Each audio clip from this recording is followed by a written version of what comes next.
పెద్దలారా మిత్రులారా అందరికీ నమస్తే. ఒక గ్రామం ఉంది. ఆ గ్రామానికి సంబంధించి వాళ్ళొక ట్రావెల్ ఎళ్లారు లారీలో. ఎక్కడికని ప్లేస్ చెప్పనులే గానీ, ఎళ్ళినప్పుడు ఆ యాక్సిడెంట్‌లో చాలామంది భర్తలు చనిపోయారు. ఆ విధంగా ఆ ఊర్లో ఒక 15, 20 మంది భర్తలను కోల్పోయి విడోస్ అయ్యారు. సో, ఆ పరంపరలో జరిగినటువంటి క్రమంలో ఆ గ్రామంలో అంతా గూడా అడిక్టెడ్ మందు, గంజాయి ఇయాల తెలంగాణ రాష్ట్రం, భారతదేశంలో ఇదొక పెద్ద కార్యక్రమంగా తయారైపోయింది. ఈ క్రమంలో మగోళ్ళు చనిపోవటం అంటే తాగుడు ఎక్కువై 25 ఏళ్ళకి, 30 ఏళ్ళకి, 35 ఏళ్ళకి, 40 ఏళ్ళ లోపే చనిపోతా ఉన్నారు.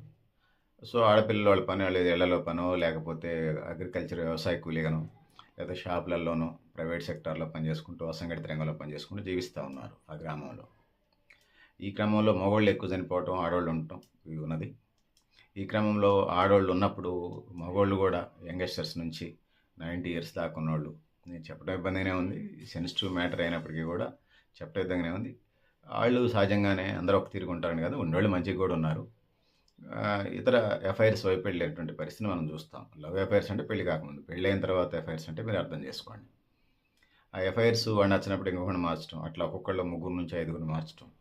ఇది ఎక్కడికి దారి తీసిందంటే, ఆ గ్రామంలో దెయ్యాలు నైట్ పూట తిరుగుతున్నాయని. వాస్తవంగా తిరిగేది మాత్రం లేడీస్ కోసం వీళ్ళు యాక్షన్. ఒకడైతే చీర కట్టుకొని ఎళ్ళాడట.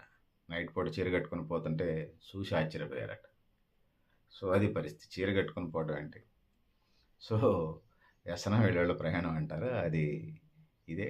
పైగా వాళ్ళు నైట్ పూట మిగతా వాళ్ళు పిల్లలు, వృద్ధులు, మధ్య వయస్కులు ఎవరు బయటికి రాకుండా ఉండడానికి ఊళ్ళో దెయ్యాలు తిరుగుతున్నాయని అదొక ప్రచారం.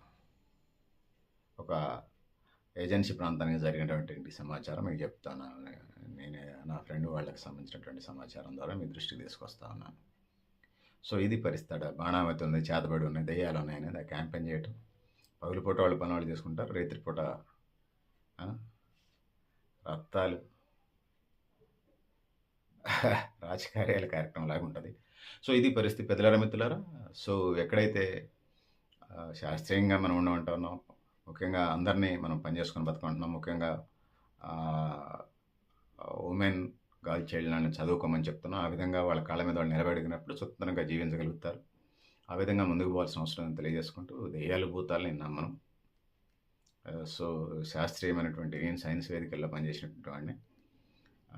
సో, ప్రజల్లో ఉన్నటువంటి అమాయకత్వాన్ని, మూఢత్వాన్ని, పేదరికాన్ని ఆసరా చేసుకొని అన్నీ పట్టుకొస్తుంటాయి. సో, కొంతమంది విచారులు దీన్ని క్యాంపెయిన్ చేసేటువంటి కార్యక్రమాన్ని కూడా మనం చూస్తాము. దానికి లోకల్ పొలిటికల్ లీడర్స్ అండదండలు కూడా ఉంటుంటాయి. ఎందుకంటే వాళ్ళు అట్లుంటేనే వీళ్ళు చెప్పినట్టు అంటుంటారు. ఆ గొడవలలోనే శక్తి అంటే.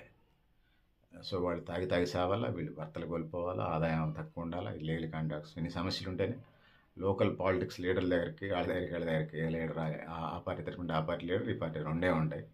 ఆ 2 వర్గాల దగ్గర పోవటం. మళ్ళీ వాళ్ళు లోపల మాట్లాడుకుంటారు. పైకి పెద్ద పెద్ద మనుషులాగా వాడంటే వీడంటే వాడు బాగున్నాడుగా వ్యవహరిస్తుంటారు. ఇది పరిస్థితి పెద్దలారా మిత్రులారా. మీరు కూడా మీ అభిప్రాయాలు కామెంట్ బాక్స్ రాయండి. ఇది ఫ్యాక్ట్సే. స్మూత్‌గా చెప్పడానికి ప్రయత్నం చేశాను. సో, పెద్దలారా మిత్రులారా, మీకేమైనా మీ టైమింగ్ కిల్ చేసినట్టు ఉద్దేశం కాదు. ఒక ఎక్స్‌పీరియన్స్‌గా మీకు అవగాహన ఉండటం కోసం చెప్తున్నాను. ముఖ్యంగా ఎడ్యుకేషన్ ప్రాధాన్యత చెప్పడం వీడియో యొక్క ఉద్దేశం. ముఖ్యంగా మూఢనమ్మకాలను వదిలేయమని ఈ వీడియో యొక్క ఉద్దేశం. సైన్స్ అండ్ టెక్నాలజీని నమ్మని, శాస్త్రీయ దృక్పథాన్ని నమ్మని.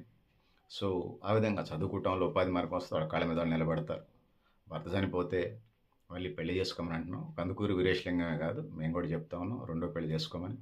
ఆ విధంగా ముందుకు పోవాల్సిన అవసరం ఉంది. కుటుంబంలో అశాంతి అవసరం లేదు. సో, దాంతోని పాటుగా వాళ్ళ మహిళలైనా వాళ్ళ కాళ్ళ మీద వాళ్ళు నిలబడటానికి చదువుకుంటే అంతో ఎంతో ఉద్యోగ ఉపాధి రంగాలు ఎక్కడో చోట బతికేయచ్చు. లేదా చదువు రానోళ్ళైతే ఏదో ఒక పని చేసుకొని బతకొచ్చు. సో, ఆ విధంగా ముందుకు పోమని తెలియజేసుకుంటా ఉన్నాం. సో, ఇక మొన్న సినిమా యాక్టర్ రమ్యకృష్ణ చెప్తా ఉంది.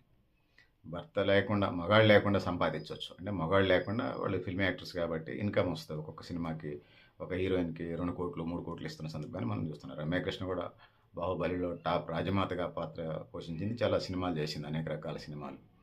సో, ఆమెకి కూడా మినిమమ్ ₹1,00,00,000 పైన ఉంటది ఒక్కొక్క మూవీ చేస్తే. సో, ఆమె అన్నది. డబ్బులు సంపాదించడానికి మగాడు అవసరం లేదులే గానీ, సో, సో, మనం ఎక్కడికైనా వెళ్ళేటప్పుడు సందర్భాల్లో మొగుడు అవసరమని చెప్తా ఉంది. మొగుడు పక్కన లేకపోతే పిల్లాడు గానీ, ముసలాడు గానీ, అంటే 12, 15 ఏళ్ళు ఉన్న పిల్లాడు గానీ, ముసలాడు గానీ బుసలు కొడుతుంటాడని రమ్యకృష్ణ అది మన పేజీలో అది పెట్టాను కూడా. ఆ పోస్ట్ కూడా పెట్టాను. నేను ఆ ఫోటో కూడా తీసి. సో, ఆ పోస్ట్ కూడా మీకు గత కొన్ని వారాల క్రితం పోస్ట్ మీకు కూడా కనిపిస్తది. సో, ఇది పరిస్థితి పెద్దలారా, మిత్రులారా. అందుకోసమే మార్షల్ ఆర్ట్స్ నేర్చుకోండి ఆడపిల్లలు. చదువుకోండి. మీ కాళ్ళ మీద నిలబడండి. బై బై బ్యాడ్ లక్ ఏమైనా మీ జీవితంలో ఫస్ట్ మ్యారేజ్ ఫెయిల్ అయితే రెండో పెళ్లి చేసుకోండి. పిల్లల్ని చూసుకోండి. మంచిగా జీవించండి. సో, శాస్త్రీయ విధానాన్ని అలవరుచుకొని ముందుకు పోయే కార్యక్రమం చేయాలి. సో, బాణామతి, చేతబడి, దెయ్యాలు, భూతాలు ఇవన్నీ అల్ప ప్రేరేపణలు, అల్ప బుద్ధులు సృష్టించేటువంటిది. కొంతమంది స్వార్థపరులు వాళ్ళ గుప్పిట్లో ఉంచుకోవటానికి చేసేటువంటి కార్యక్రమాలని తెలియజేసుకుంటూ, సో, పెద్దలారా, మిత్రులారా, మీరు కూడా మీ అభిప్రాయాలు కామెంట్ బాక్స్‌లో నేను తెలియజేస్తూ, నేను గరిడేపల్లి సత్యనారాయణ, మీ లక్ష్యాలు.